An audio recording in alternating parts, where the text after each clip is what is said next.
Welcome to our next tutorial about working with dynamic blocks. In this tutorial, we're going to learn how to use the rotate parameter and rotate action. I'm going to start by creating a square. There's my first point. Now let's right-click and select Dimensions. I'm going to enter 10, enter, and 10, press enter again.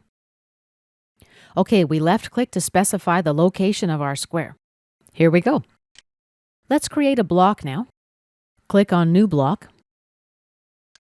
Let's use the Select Objects method. Select the square, right-click to get back to the definition window. Let's use the Pick Point method to specify the base point. Back to the window. Give the block a name. Let's call it Block 001. Click OK. OK, let's edit our new block. Click Edit Block. Let's select Block 001. And click OK.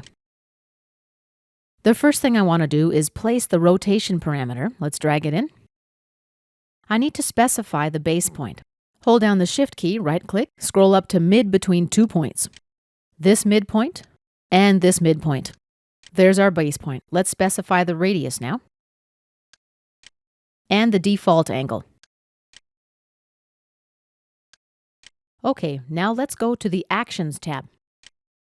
Select Rotate, select the parameter, angle 1, and select the object, our square.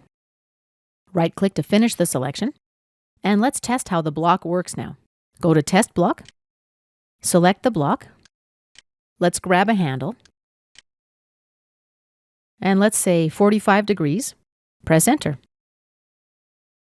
You can just grab and rotate the block also, use the base point. Let's exit the testing environment and close the block editor. Save our work. And this concludes our tutorial about applying a rotate action to a dynamic block.